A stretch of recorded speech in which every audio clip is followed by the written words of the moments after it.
He visto cómo medios internacionales citan presidentes de otros países, o los entrevistan, o ponen videos de presidentes de otros países hablando de democracia. ¿Por qué mejor no van y le preguntan a su gente si ese presidente ha hecho algo por ellos? ¿Cómo pueden llamar líder democrático a alguien que no lo quiere su propio pueblo? El presidente Nayib Bukele apareció de nuevo, sin previo aviso, en cadena internacional. No era una comparecencia más. Era un ataque directo, medido, contra la seguridad interna de México. Con el ceño fruncido y un tono sin titubeos, formuló una pregunta que ya quedó grabada en la historia diplomática latinoamericana reciente. ¿Por qué, si 28 de los 32 estados de México tienen una población igual o menor a la de El Salvador, no pueden resolver la seguridad en un solo estado? A su lado, sin documentos visibles, sin teleprompter, sin retórica vacía, Bukele pronunció lo que ya no parecía una sugerencia, sino un reto directo al aparato federal mexicano. Las palabras explotaron en Ciudad de México como una carga sísmica. Claudia Sheinbaum, presidenta mexicana, salió con rapidez a responder: pedimos respeto para México. Respeto, siempre respeto. No mencionó a Bukele directamente. No aludió a cifras ni a estrategias. Fue un mensaje contenido, diplomático, pero con una tensión contenida entre líneas que no escapó a los analistas. La comparación de Bukele es quirúrgica. El Salvador, con poco más de 6,5 millones de habitantes, ha logrado lo que ninguna estrategia de seguridad había alcanzado en América Latina en las últimas 2 décadas: reducir su tasa de homicidios a cifras de país nórdico. A punta de un régimen de excepción permanente, megaprisiones como el CECOT y decenas de miles de capturas, el mandatario ha arrinconado a las pandillas salvadoreñas. Las cifras no admiten matices.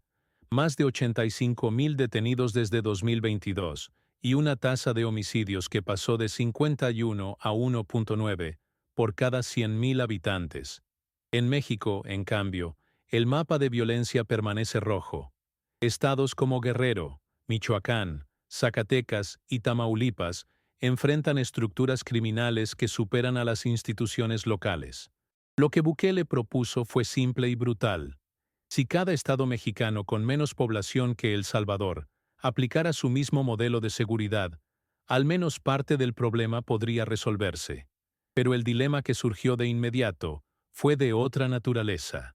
¿Puede un presidente extranjero, aunque haya tenido éxito, sugerir cómo gobernar a otro país? ¿Es una propuesta honesta o una intromisión encubierta? Para algunos, la declaración de Bukele no fue una provocación, sino un espejo. El Congreso mexicano entró en alerta. Desde la bancada opositora, legisladores del PAN y del PRI exigieron un posicionamiento más firme del Ejecutivo. Argumentaron que el mensaje de Bukele atentaba contra la soberanía y ponía en entredicho la capacidad del Estado mexicano. En contraste, un grupo de diputados de Movimiento Ciudadano y Morena afirmaron que, aunque inapropiado en la forma, el presidente salvadoreño tenía razón en el fondo. La estrategia mexicana ha fracasado. En los medios, el tema desbordó portadas.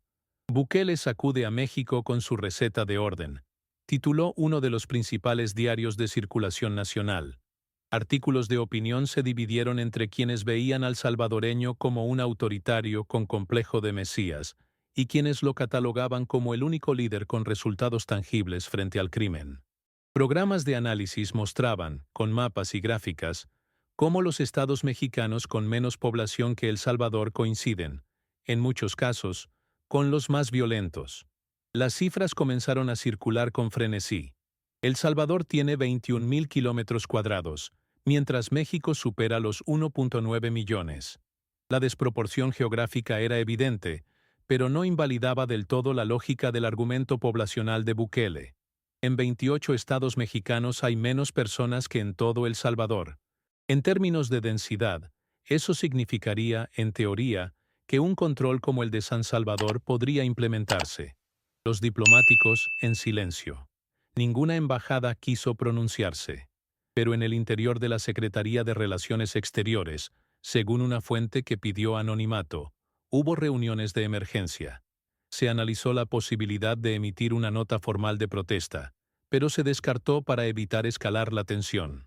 Lo que sí acordaron fue que ningún vocero más respondería sobre el tema.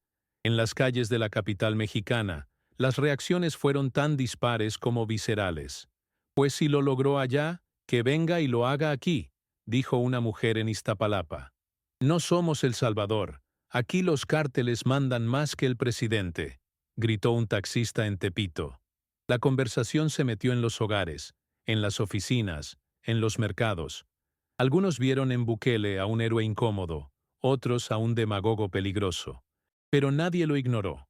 A la vez, el Centro de Investigación para la Seguridad Regional publicó un informe de 18 páginas donde, con frialdad académica, advertía sobre la imposibilidad técnica de replicar el modelo salvadoreño en México, no solo por su dimensión territorial, sino porque muchas fiscalías estatales y municipales están capturadas por el crimen organizado.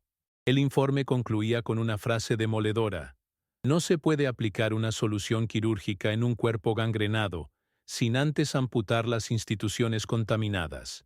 La tensión no cedió. Al contrario, sectores ultraconservadores mexicanos comenzaron a difundir la idea de importar el modelo Bukele como única salida. Se propuso en redes la creación de una policía federal paralela, bajo control militar, que actúe estado por estado. La oposición denunciou ese proyecto como una amenaza a la democracia. La presidencia no se pronunció. Pero los militares, en privado, ya discutían la logística. No era un simple cruce de declaraciones. Era un punto de quiebre. Un presidente centroamericano acababa de exponer, con una frase, la fragilidad de uno de los países más grandes de América Latina. No hubo insultos. No hubo amenazas. Solo una pregunta certera, quirúrgica, que hirió donde más dolía: la incapacidad estatal para controlar su territorio. Y así comenzó todo. La frase de Bukele, esa que perforó la piel diplomática de México, no solo generó debate, abrió una grieta. Un operativo silencioso se activó en la Secretaría de Seguridad Federal. Aunque no se hizo público, se giró la instrucción de hacer un análisis comparativo de las condiciones de seguridad, infraestructura y población de los 28 estados mexicanos mencionados por Bukele. El documento, de 42 páginas, fue clasificado como reservado. En sus primeras líneas, una frase que resalta con marcador rojo: El Salvador ha demostrado capacidad de contención con recursos significativamente menores. El documento fue elaborado por la Dirección de Inteligencia y Procesamiento de Datos Criminales. Incluye mapas de calor, perfiles de bandas criminales y proyecciones de intervención territorial. Pero también incorpora una advertencia institucional. La aplicación del modelo salvadoreño en contextos de alta penetración criminal como Michoacán o Guerrero podría derivar en una reacción violenta sin precedentes, al no contar con centros de contención suficientes ni un marco legal de excepciones vigente. La presidenta Sheinbaum, enterada del informe, ordenó mantener la línea de contención diplomática. Pero al interior del Gabinete de Seguridad, dos posturas emergieron. Por un lado, el bloque técnico, encabezado por el subsecretario Rodrigo Velasco, defendió mantener el modelo gradualista y de coordinación con estados. Por el otro, un grupo de altos mandos del Ejército y la Guardia Nacional propusieron una estrategia de infiltración preventiva en municipios dominados por el narco, inspirados directamente por la experiencia salvadoreña. En medio de esta pugna, apareció un personaje clave: el general José Ignacio Barrientos, jefe de inteligencia de la Sedena. Con una voz pausada y fría, presentó en una reunión privada una serie de videos obtenidos por drones en zonas controladas por el Cártel de la Sierra en Guerrero. Imágenes de niños armados, puntos de control ilegales, poblaciones enteras sometidas por el crimen. Y luego, un comentario lapidario: esto no es muy diferente a lo que El Salvador vivía antes de Bukele. El dilema ya no era teórico, era estratégico. ¿Hasta qué punto podía México permitirse mantener su modelo de seguridad sin arriesgar una escalada de violencia? ¿Era viable una operación por estados? ¿Qué riesgos políticos y sociales acarrearía aplicar una versión adaptada del estado de excepción. Los analistas del CISEN, contactados de urgencia, comenzaron a perfilar escenarios de corto plazo. Uno de ellos, denominado Escenario Sol Negro, preveía la aplicación escalonada de controles militares y suspensión de garantías en 4 estados simultáneamente. El informe advertía sobre la posible reacción internacional negativa, pero también señalaba algo inquietante. Una gran parte de la población podría respaldar la medida si se presentaba como una cruzada contra el crimen. Mientras tanto, Bukele, desde San Salvador, evitó hacer más declaraciones. Pero su silencio fue interpretado como calculado. No necesitaba insistir. La semilla ya estaba sembrada. En México, la conversación había girado. Ya no se trataba de si su modelo era autoritario o no, sino de si era inevitable. Una filtración agravó el escenario. Un fragmento del informe confidencial de la Dirección de Inteligencia llegó a un periodista del diario El Centinela. El artículo, publicado en portada, incluía una frase textual. La viabilidad técnica del modelo Bukele en ciertas regiones de México es mayor de lo que la narrativa oficial admite. La nota fue replicada en medios internacionales y causó un terremoto político. Los partidos de oposición, sin perder tiempo, exigieron una sesión extraordinaria en el Senado. Cuestionaron la falta de transparencia del Ejecutivo y pidieron conocer los planes reales del gobierno. La bancada oficialista intentó frenar el debate, pero la presión fue insostenible. En un gesto inusual, la presidenta Sheinbaum compareció en el Pleno y repitió una frase que ya había dicho antes. México no es El Salvador. Nuestra estrategia debe partir de nuestra historia, nuestro pueblo y nuestras leyes. Pero ya era tarde. El escándalo había erosionado la imagen de contención. El gobierno lucía reactivo, acorralado. Bukele, en cambio, aparecía en las pantallas como un estratega silencioso. No hablaba, no polemizaba, solo observaba, y eso lo hacía más poderoso. En los foros de seguridad de América Latina, el caso se analizaba como una tensión de modelos, el autoritarismo eficaz frente al liberalismo ineficaz. En un panel organizado por la OEA, el exministro de Seguridad de Chile, Javier Arriagada, lanzó una advertencia. Estamos viendo el nacimiento de una doctrina de seguridad postdemocrática. Bukele ha abierto la puerta, y otros quieren cruzarla. En este contexto, un hecho simbólico selló la semana. En el Senado mexicano, un legislador colocó en su curul una imagen del CECOT, la mega cárcel salvadoreña, con la leyenda: «Esto también podría ser México». Algunos aplaudieron, otros se horrorizaron, pero nadie quedó indiferente. El debate ya no era de cifras, era de futuro. En un despacho con paredes tapizadas de reportes clasificados, el analista Arturo Nava observaba en silencio un monitor dividido en cuadrantes. En uno, cifras de homicidios. En otro, videos satelitales. En el tercero, fragmentos de noticieros. Y en el cuarto, una página congelada. La declaración de Bukele. ¿Por qué no pueden resolver la seguridad en un solo estado? Esa pregunta resonaba como una alarma en su cabeza. No porque fuera agresiva, sino porque, en el fondo, tenía razón. Arturo no era un admirador del presidente salvadoreño. Había escrito, en tiempos anteriores, duros ensayos sobre los riesgos del estado de excepción. Pero también era honesto en su diagnóstico. México había perdido el control de partes enteras de su territorio. Municipios sin autoridad, policías compradas, fiscales sin poder. Y por eso, cuando la llamada del Ministerio del Interior le pidió un informe independiente sobre la factibilidad de un modelo por estados, no pudo negarse. Lo que elaboró no fue un informe tradicional, fue un mapa interactivo. Capa por capa, municipio por municipio, Arturo delineó una cartografía de viabilidad.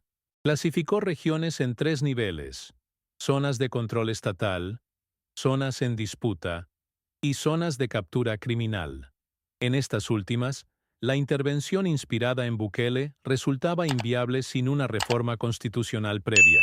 Pero en las zonas intermedias, el modelo parecía funcional, siempre y cuando se aplicara con respaldo social, inteligencia previa y capacidad judicial efectiva.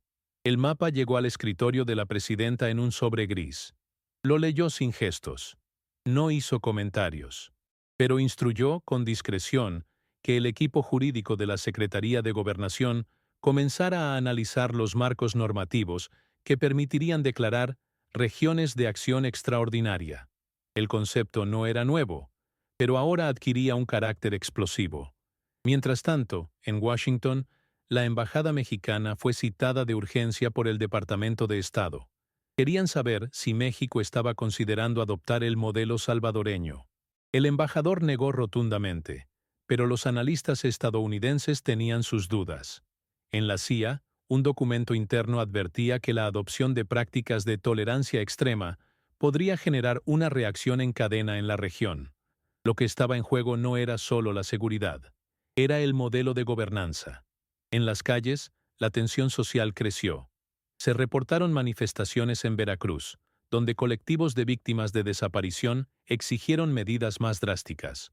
Queremos resultados, no discursos, decía una pancarta. En Monterrey, empresarios organizaron un foro sobre el modelo Bukele y sus límites legales. Y en Chiapas, un grupo de comunidades indígenas emitió un comunicado rechazando cualquier forma de militarización sin consulta previa. En medio del torbellino, Nayib Bukele hizo una única aparición pública. No habló de México. Pero en una frase, lanzada al aire en un acto en San Vicente, volvió a tocar la llaga. Cuando el miedo al crimen desaparece, también desaparece el miedo a enfrentar al poder. La frase fue interpretada como una provocación más, pero también como una declaración de principios. La noche en que todo se cristalizó fue silenciosa, sin ruedas de prensa, sin decretos. En un solo boletín de la Secretaría de Gobernación se anunció la creación de un grupo interinstitucional de evaluación de seguridad regional.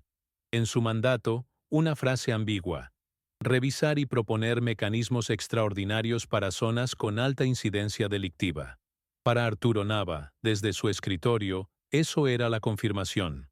La caja de Pandora ya estaba abierta. El modelo Bukele, antes impensable, ahora era una posibilidad en discusión formal. En los medios, la noticia fue interpretada como una victoria para el ala dura del gabinete.